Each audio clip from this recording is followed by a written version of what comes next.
Bonjour CIPC et tous ceux qui nous regardent à travers cette vidéo, qui suivent ce culte à travers cette vidéo. Quelques annonces avant la parole de ce jour.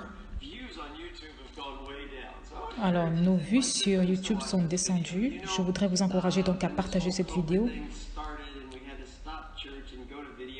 Alors, nous avons arrêté l'église d'aller au culte à cause de la crise du Covid-19. Maintenant, nous avons moins de 100 vues, alors qu'avant nous étions à 700 vues. Bien sûr, merci à vous qui regardez actuellement. Mais j'aimerais que vous partagiez, je vous invite à partager cette vidéo à tous vos amis à CIPC, que ce soit par WhatsApp ou par email. Voilà, donc envoyez-leur un message en disant que seulement regarde le message de Pasteur Chris. Et aussi, si vous voulez prendre ce lien et l'envoyer à toutes les personnes de votre compte, base de contact, vos emails, que ce soit sur WhatsApp, par mail, ce serait bien pour que nous puissions avoir plus de vues. Pas que cela soit important, mais Jésus, ce qui compte, mais c'est pour que sa parole soit annoncée, pour que nous partagions justement la parole avec le plus de personnes possible. Eh bien, la crise du Covid continue toujours d'être encore un gros défi pour le Maroc, mais pour tous, en fait, pas que pour le Maroc. Nous pensions que nous allons voir une fin à toute cette situation très vite. Apparemment, cette situation sera beaucoup plus longue que prévu. Donc, continuons à prier, à nous encourager les uns les autres et à manifester l'amour de Christ. Nous espérons être de retour à l'église très bientôt. Mais jusqu'à ce que cela soit confirmé, nous continuerons l'église par vidéo. En tout cas, prions pour cela. Alors, une bonne chose à propos de la crise du Covid-19, cela nous amène à devenir plus humbles et à réaliser que nous n'avons pas le contrôle de tous, et aussi à prendre contact les uns avec les autres.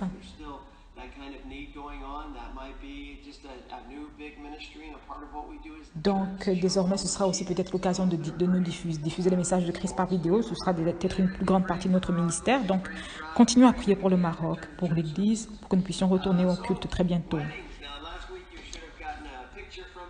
Alors, nous avons envoyé des photos du mariage de notre fille la semaine dernière.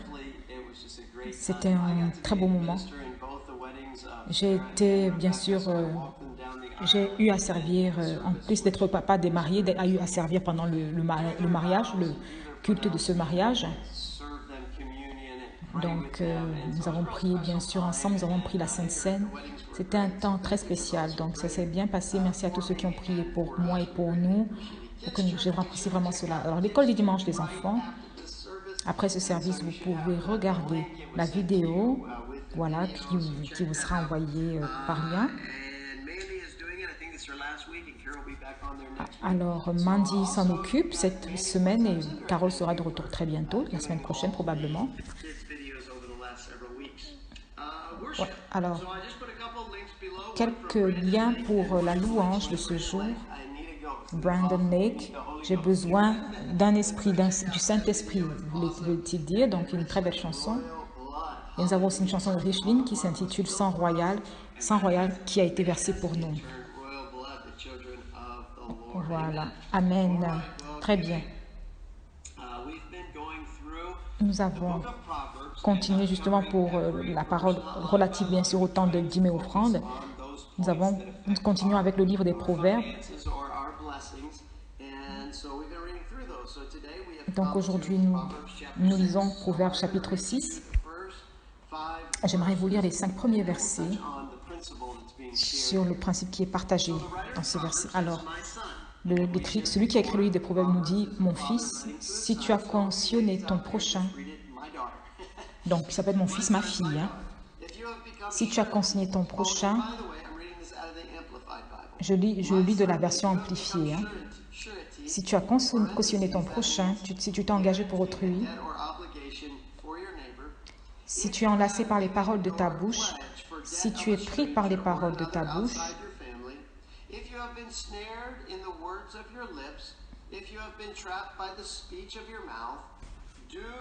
Alors, fais donc ceci, mon fils, ma fille, dégage-toi, puisque tu es tombé au pouvoir de ton prochain.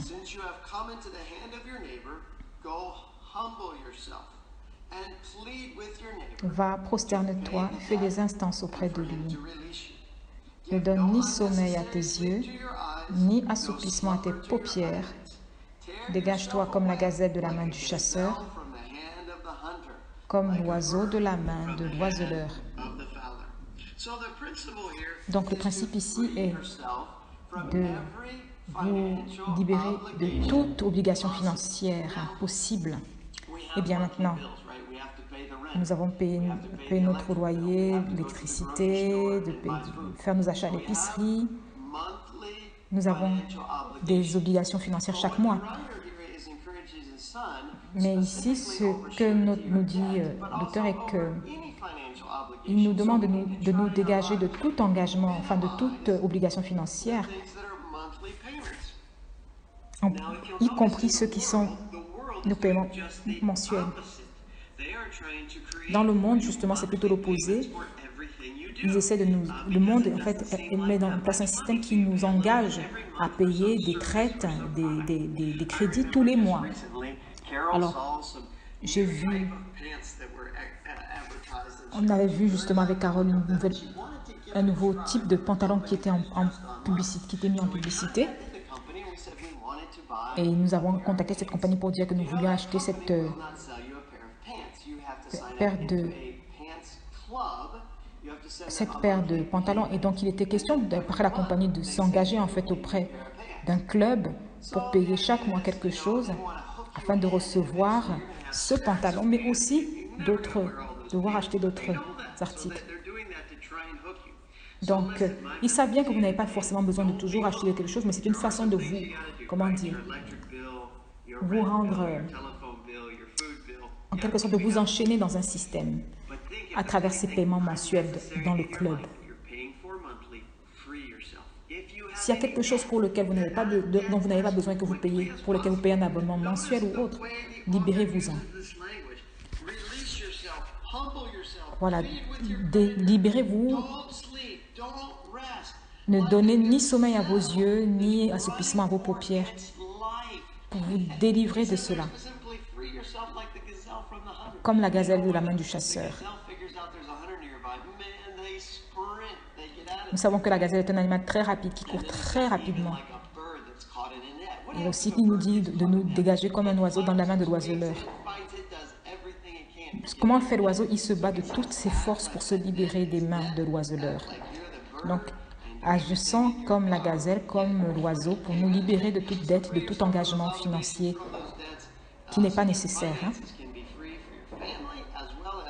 y compris dans notre famille, en nous pardonnant et en évitant de toute dette à l'égard de nos familles. Alors, priez que nous puissions être de retour au Maroc très bientôt, que le Maroc aussi puisse arrêter l'état d'urgence le 10 septembre et que les cas de Covid aussi diminuent et que nous puissions trouver une solution à tout cela.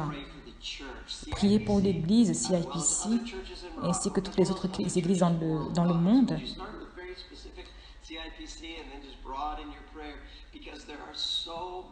Parce qu'il y a beaucoup d'églises justement qui en souffrent, enfin qui souffrent à cause de cette crise de Covid-19. Les congrégations ont diminué de pratiquement 40%. Donc, si vous voulez prendre du temps pour prier pour l'Église de Christ, que cette crise de Covid-19, peut-être ont perdu beaucoup de choses financièrement, mais que cette crise plutôt les renforcer pour qu'ils aient une nouvelle vision de la manière dont ils doivent servir le Seigneur. Des idées créatives, justement, pour annoncer la parole de Dieu. Donc, je vous en prie, priez pour l'Église. Eh bien, rentrons dans la parole. Prenez vos Bibles. Éteignez toute distraction. Si vous avez besoin d'une coupe ou d'une tasse de café, eh bien, prenez-en une avec vous. Et nous allons continuer notre série, appelée les 7 signes, dans le livre de Jean. Donc, nous sommes aujourd'hui dans le chapitre 4 de l'évangile de Jean. Alors, Jésus lui dit Jésus, ton fils vit. Alléluia. Et cet homme crut à la parole parce que Jésus lui avait dit et il s'en alla. Alléluia. Prions. Père, nous te remercions pour aujourd'hui. Comme j'ai demandé à tous de prier pour... nous prions pour l'Église. Que l'Église puisse, en particulier CIPC à Casablanca, puisse continuer de vivre. Tu as fait tant de choses pour nous, tant de personnes qui ont été sauvées, baptisées, changées, renouvelées. Nous sommes si reconnaissants pour cette Église. Nous te remercions que nous soyons une partie de cette Église. Nous prions qu'en ce temps de COVID-19, qui se paraissent difficiles, que tu bénisses CIPC, que tu aides l'Église à grandir. Aide-nous à grandir, à toucher plus de personnes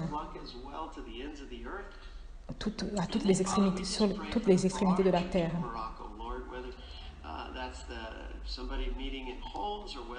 Que nous puissions bien sûr être généreux les uns vers les autres. Puis puisses-tu bénir l'Église du Maroc et l'aider, la secourir. Que nous ayons de nouvelles idées justement pour continuer à être effectifs en dépit de cette crise du COVID-19. Et qu'à travers le monde, nous voyons que l'Église souffre à travers le monde. Nous te prions pour les pasteurs, que tu puisses, que Jésus, bien sûr, Jésus, que tu puisses aider ton épouse et que tu la bénisses en dépit de cette saison.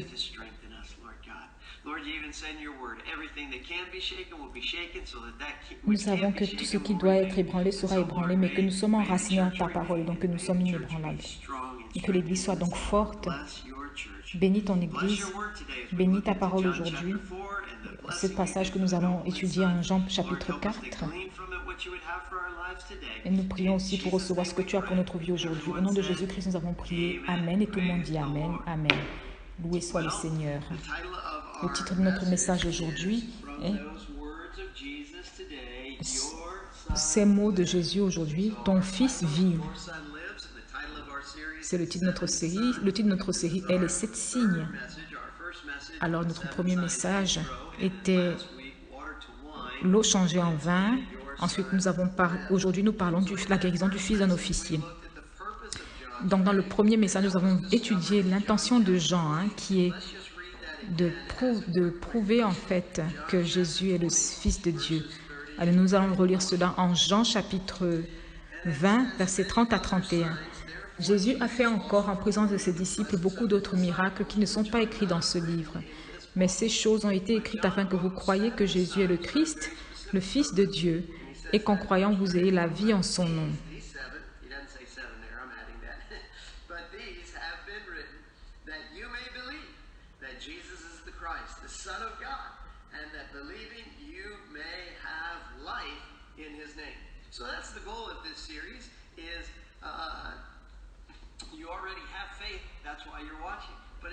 Le but de cette série, c'est de voir justement que c'est vrai que nous avons la foi, mais de grandir dans la foi, d'avoir une plus grande foi en Christ. Voilà, Amen. Très bien. Alors, les 7 signes, donc on les mettra sur l'écran pour vous.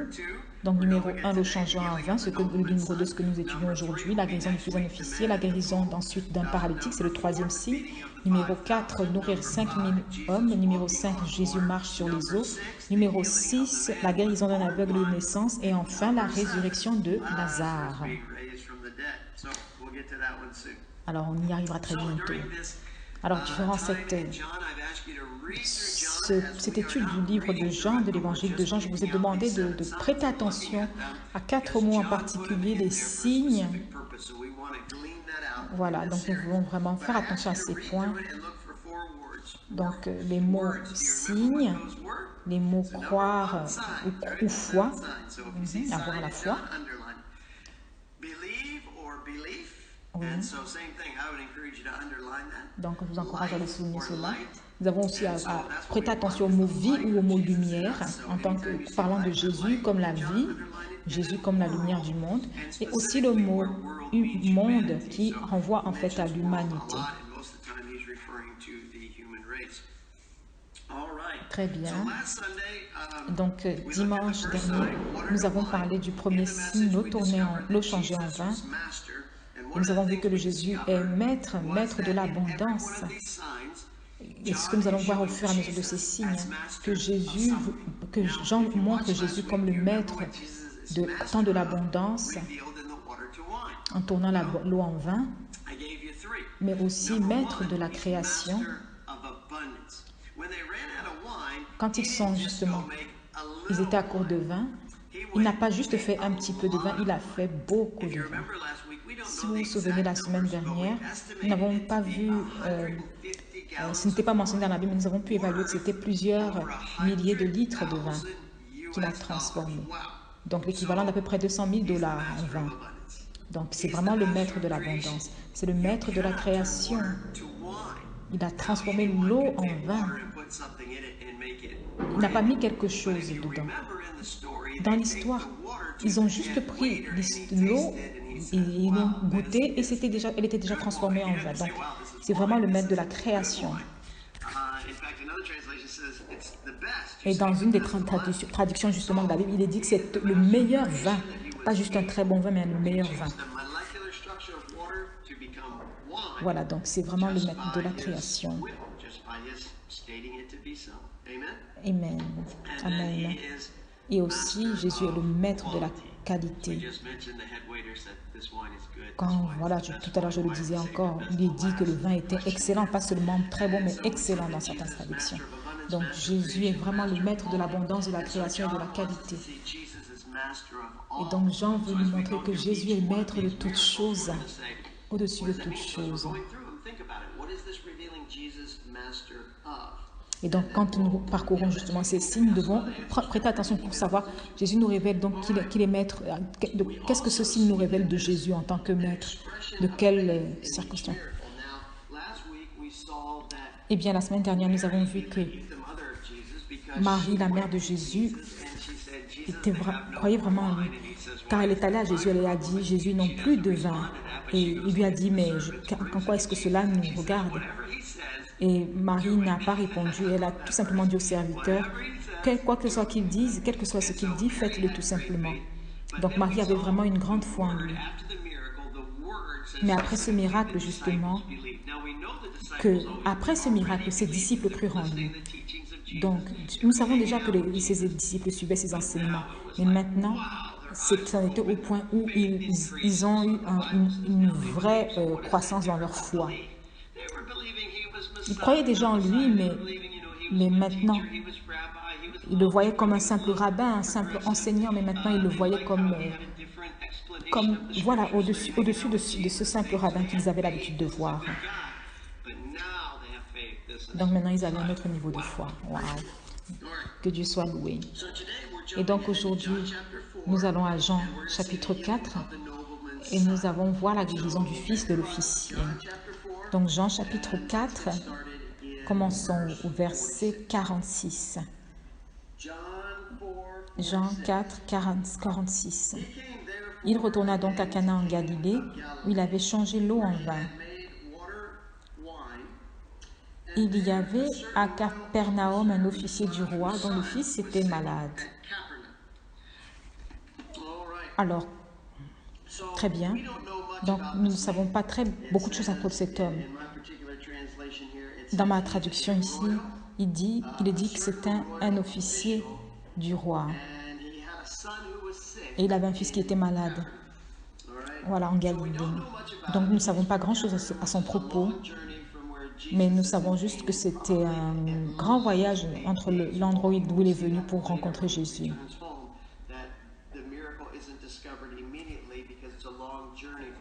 Voilà, parce que nous allons voir que le miracle n'a pas été découvert tout de suite parce qu'il a pris du temps pour rentrer chez lui.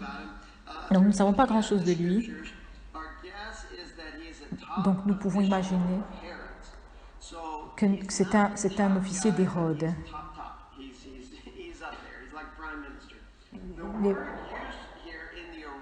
dans la version originale, pour traduire officier du roi, il est dit qu'il est en quelque sorte un roi, mais il n'est pas le roi, mais il est quelqu'un de très proche du pouvoir royal, on va dire. Donc, pourquoi cela est important? Cela signifie qu'il a de l'argent, il a des connexions. Donc, il a déjà essayé sûrement d'avoir les meilleures aides possibles pour la santé de son fils, mais il n'a pas trouvé de solution. Et donc, il se tourne maintenant vers Jésus. C'est bien et ce n'est pas bien.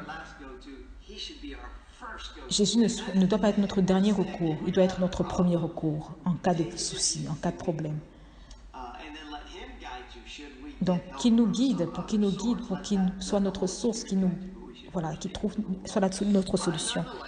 Mais bon, néanmoins, c'est still good, c'est toujours bien, pardon, parce que ça montre qu'il montre son fils, qu'il aime son fils et qu'il croit justement, il espère que Jésus pourra trouver une solution pour guérir son fils.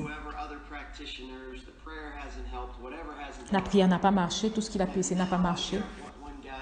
Donc maintenant, il a entendu parler de cet homme qui guérit les personnes et il se dit, je vais aller le trouver. Très bien. Verset 47. Ayant appris que Jésus était venu de Judée en Galilée, il alla vers lui et le pria de descendre et de guérir son fils qui était près de mourir.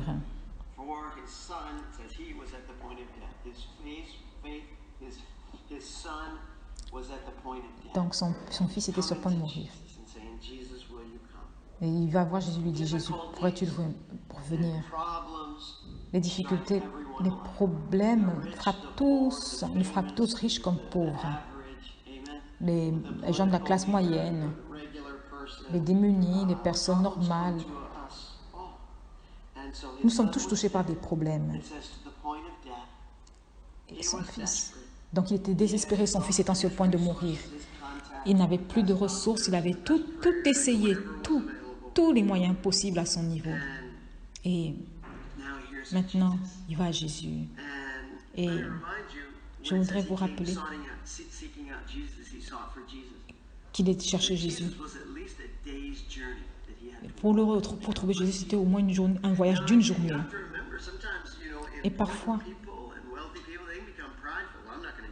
il y a des personnes qui sont parfois très fortunées qui se disent, je ne vais pas le faire.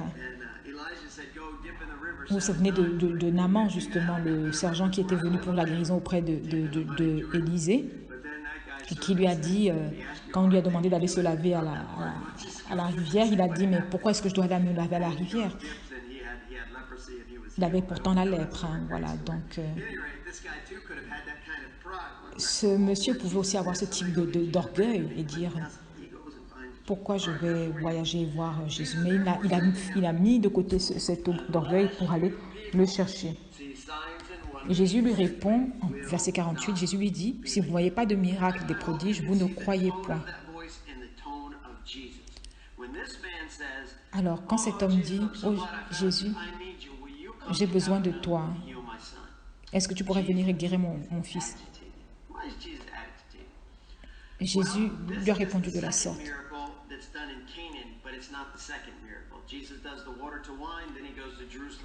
Voilà, c'est peut-être le deuxième miracle ici en Cana, mais ce n'est pas le deuxième miracle de Jésus. Il en a fait tellement d'autres. Donc cet officier sait est sûrement au courant de tout ce que Jésus a pu faire. Donc je pense que c'est ce qui arrive ici, et que Jésus est poussé à faire encore des miracles. Et donc, ce que Jésus dit ici, c'est que les gens ne veulent pas se rapprocher de lui. Ils n'ont pas la révélation de ce qu'il est Dieu, qu'il est le Fils de Dieu, la révélation qu'il est pour leur vie.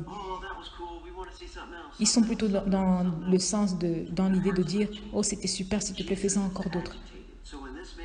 Et donc, quand cet homme approche Jésus, il lui dit, à moins que vous ne voyez des miracles et des prodiges, vous ne croyez point. Donc ça me rappelle dans Matthieu 15. On va revenir à Jean, hein, gardez cette page, mais on va plutôt à Matthieu 15, où Jésus rencontre cette femme cananéenne, justement.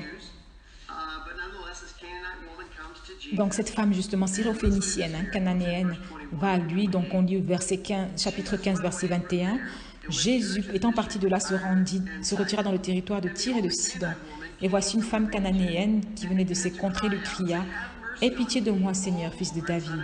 Ma fille est cruellement tourmentée par le démon. Il ne lui répondit pas un mot. Et ses disciples s'approchèrent et lui dirent avec insistance: Renvoie-la,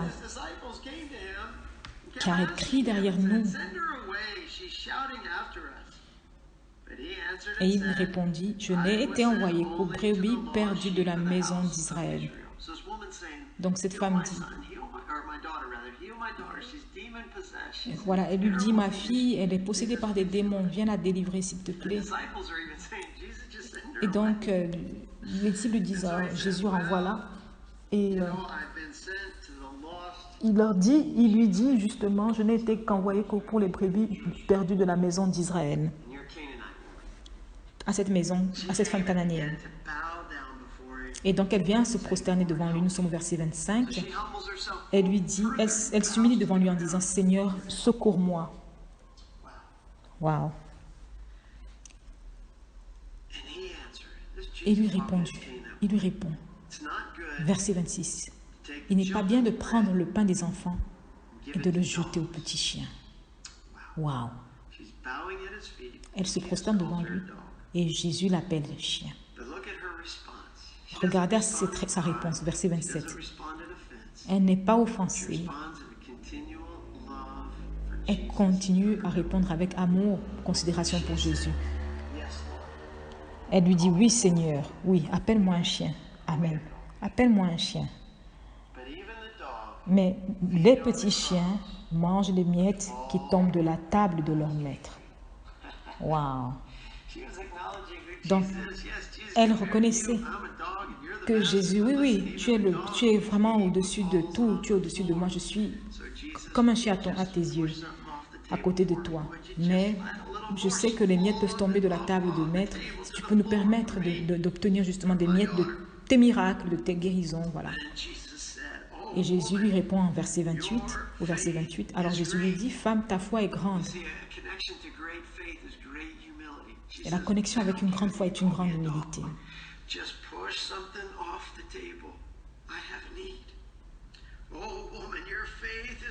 Et il lui dit: Femme, ta foi est grande, qu'il te soit fait comme tu veux. Et à l'heure même, sa fille fut guérie. Et Jésus lui dit: Non, donc tu n'as pas été offensé. Il pensait qu'elle avait réagi quand il a assimilé à un chien. Elle avait un grand amour pour sa fille. Elle lui dit, et au point où elle s'humilie, elle dit: Oui, j'ai peut-être le statut d'un chien à côté du peuple d'Israël, mais voilà, je suis prête à recevoir les miettes. Et donc voilà, si vous allez être offensé au moment de recevoir un exaucement, ben, vous risquez de perdre justement cette chance, comme cette femme a eu de recevoir son exaucement. Donc même cet officier, pareil, très très humble, qui fait ce voyage pour le voir. Et donc, quand Jésus lui répond justement: Vous ne croirez pas tant que vous ne verrez pas plus de prodiges ni de miracles. Et donc là, nous retournons à Jean 4, verset 49. L'officier du roi lui dit: Seigneur, descends avant que mon enfant meure. Il lui dit carrément, en fait: Jésus, tu es mon dernier espoir. Un homme aussi important, qui a été si humble. Peut-être il disait, peut-être tu peux me parler, tu peux me mépriser, peut-être à travers tes paroles, mais peu importe, viens Jésus, descends avant que mon enfant meure. Il ne lui a pas appelé Jésus. Il n'a pas dit: je suis plus important que toi. Il n'a pas dit: si tu ne viens pas, je vais dire à tout le monde que tu n'es pas venu. Non, il lui a dit: Seigneur. Il s'est vraiment humilié. Viens avec moi, s'il te plaît. Mon enfant meurt, avant que mon enfant ne meure. Wow. Donc il disait: Jésus, je sais que tu es occupé, que tu as des choses plus importantes. mais j'ai besoin de toi. Je sais que tu as tant de choses, mais j'ai besoin de toi. Donc, verset 50, Jésus lui dit, va, ton fils vit. Alors, nous allons nous arrêter donc, à cette partie du verset. Va, lui dit Jésus, ton fils vit. Il lui dit, viens avant que mon fils ne meure. Et Jésus lui répond, va, lui dit-il, ton fils vit. Donc il a répondu à la requête de cet homme. Ce monsieur a voyagé pendant une journée à pied, à cheval, on ne sait pas. Il lui approche Jésus pour lui dire que son fils est très malade et pour obtenir la guérison de son fils. Il vient encore une deuxième fois approcher Jésus pour le supplier avant que son fils ne meure. Et Jésus lui donne une réponse très courte. Va, ton fils vit. Ton fils va vivre, ton fils sera bien, sera OK. Qu'est-ce que vous faites, vous? Qu'est-ce que vous feriez-vous à sa place? Est-ce que vous allez rester là et dire, non, Jésus, tu dois venir avec moi? Donc là, le monsieur a une grande décision à faire. Hein? Jésus, viens avec moi. Ou prendre en considération ce que Jésus lui a dit et partir. Eh bien, alléluia, mon fils va être guéri. Qu'est-ce que vous auriez fait, dites-moi, je ne sais pas. Qu'auriez-vous fait dans cette situation? Juste à la parole de Jésus. Je pense que ce serait quand même difficile de partir juste comme ça. Après une journée, un voyage d'une journée. Ce n'est pas juste comme d'être à côté, d'aller voir que son fils va bien et puis de revenir, non.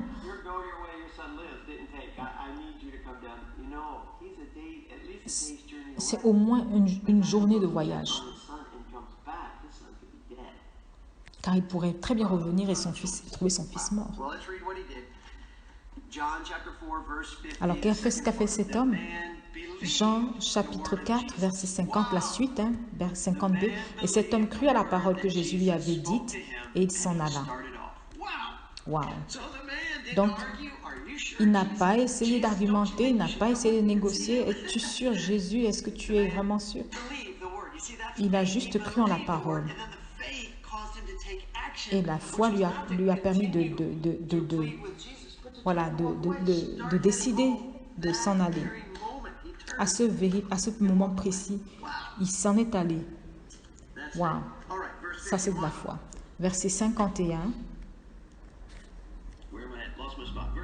Ok, verset 51, je me retrouve. Et comme il descendait, ses serviteurs venant à sa rencontre lui apportèrent ces nouvelles. Ton enfant vit. Eh bien, ce verset nous dit l'importance de ce monsieur. Car c'est un grand officier, un officier du roi d'Hérode. Et regardez ici, ses serviteurs sont venus à sa rencontre. Donc il avait des serviteurs. Lui-même, il était un serviteur, mais il avait des serviteurs. Il était riche, c'était un homme qui avait du succès. Cela nous dit qu'il avait des ressources pour justement obtenir la guérison de son fils et que rien de cela n'a marché. Donc, si nous essayons de percevoir à travers ce qui est dit, comme il était en train de voyager, donc redescendre chez lui, vers sa maison, ses serviteurs venant à sa rencontre, j'imagine qu'il a dû marcher ou il a vu ses serviteurs qui venaient à sa rencontre. Nous sommes venus pour te donner la bonne nouvelle. Ton fils, ton enfant vit, il est vivant, il va très bien. Une traduction nous dit même la fièvre l'a quitté. Alors quand son fils a eu, comment dire, revenu à la vie, a été guéri, personne dans la maison n'avait entendu ce que Jésus avait dit.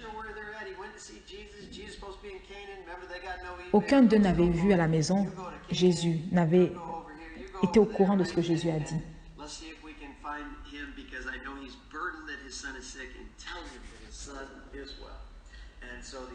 Et donc, quand ils ont vu justement que l'enfant allait mieux, ils se sont dit, on peut aller très bien, on peut aller à Cana en Galilée pour rencontrer l'officier, donc leur patron, et lui dire que l'enfant vit.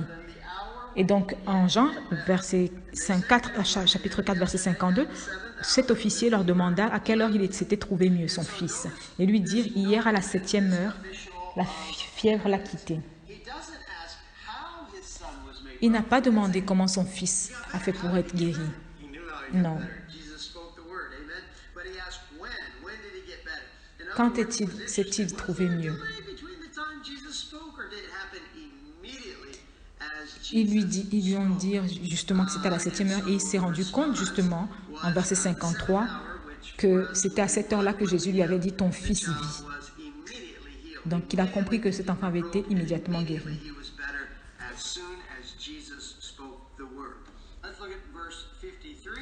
Voilà, verset 53.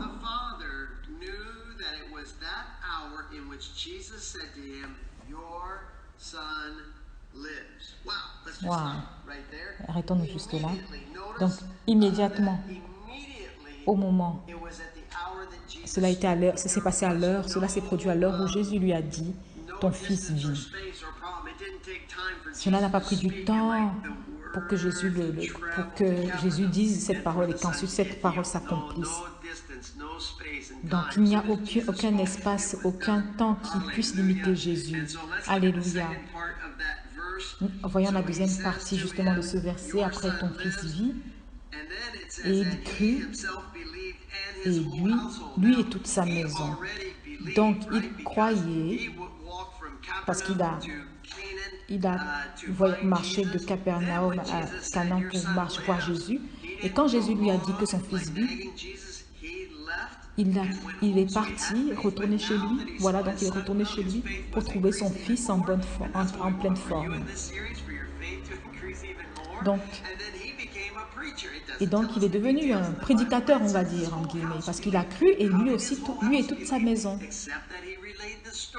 Parce qu'il a raconté cette histoire, il a dit, Jésus est le Messie, voilà ce qu'il a dit. À ce moment-là, il a dit, à ce moment, mon fils a été guéri.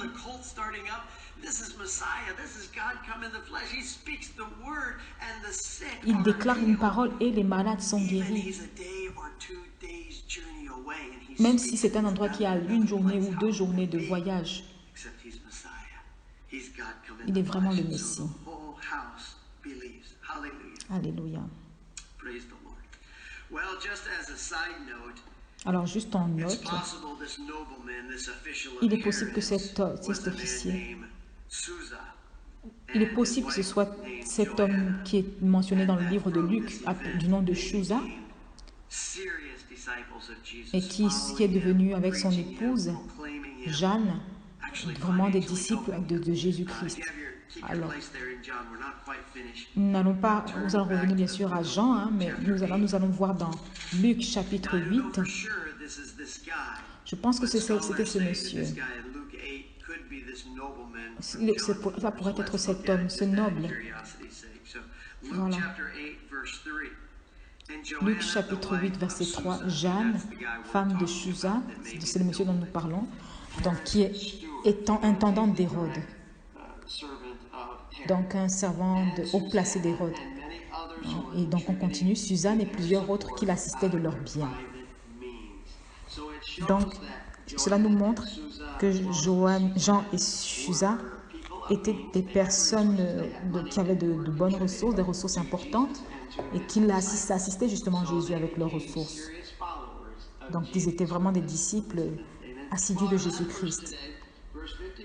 Alors, nous retournons à Jean chapitre 4, verset 54.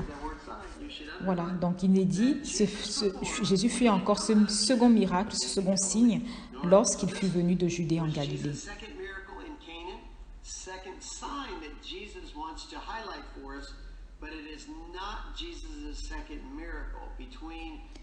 Mais ce n'est pas le deuxième miracle de Jésus, c'est juste le miracle quand il était en Galilée. Il en a fait d'autres. Hein? Donc, je voudrais juste que ce soit bien clair. Comment cet homme est même venu à Jésus?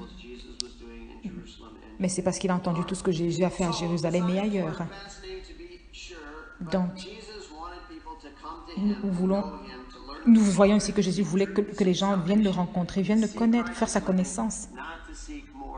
Pas pour rechercher plus de miracles. mais pour être proche de lui, pour être proche de Dieu.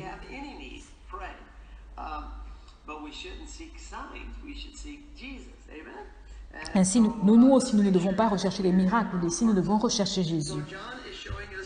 Donc, Jean nous montre ici aujourd'hui que Jésus est maître au-dessus de la maladie. Il déclare la parole, il n'a pas besoin d'être sur place, il n'a pas besoin de voir, de faire un diagnostic.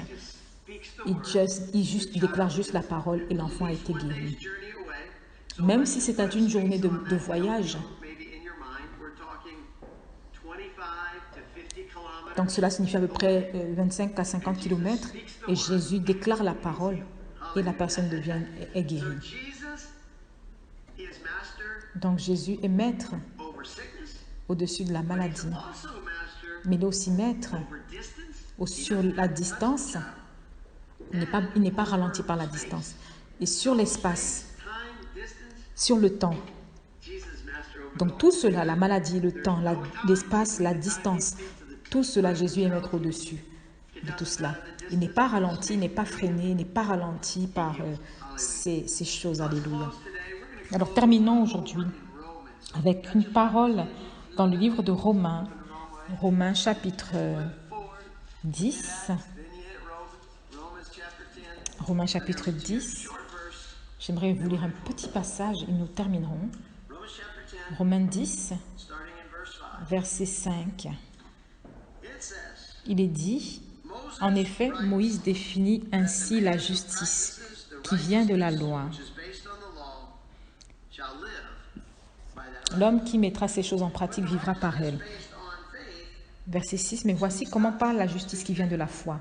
Ne dis pas en ton cœur, qui montera au ciel?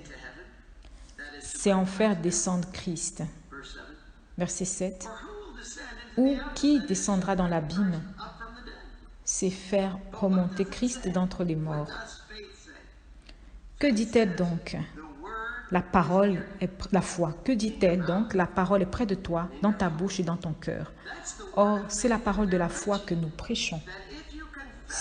Verset 9, si tu confesses de ta bouche le Seigneur Jésus, et si tu crois dans ton cœur que Dieu l'a ressuscité des morts, tu seras sauvé. Verset 10, car c'est en croyant du cœur qu'on parvient à la justice, et c'est en confessant de la bouche qu'on parvient au salut, selon ce que dit l'Écriture. Quiconque croit en lui ne sera point confus. Voilà. Il n'y a aucune différence en effet entre le juif et le grec, puisqu'ils ont tous un même Seigneur qui est riche pour tout ce qu'il invoque. Car quiconque invoquera le nom du Seigneur sera sauvé. Alléluia. Car quiconque invoquera le nom du Seigneur sera sauvé. Alors, j'ai partagé ce dernier passage pour être dans la même lignée que notre parole de ce jour. Que si Jésus apparaissait aujourd'hui dans ma maison aujourd'hui, si je pouvais faire en sorte que Jésus étende ses mains sur moi aujourd'hui ou sur ma situation. Vous pouvez peut-être vous sentir dans cette situation. Vous avez vu que ce monsieur, quand il est venu le voir à Cana, Jésus a juste déclaré une parole, l'enfant a été guéri et il s'en est allé. Il est maître au-dessus de l'abondance, au-dessus de la maladie, au-dessus du temps, de la création,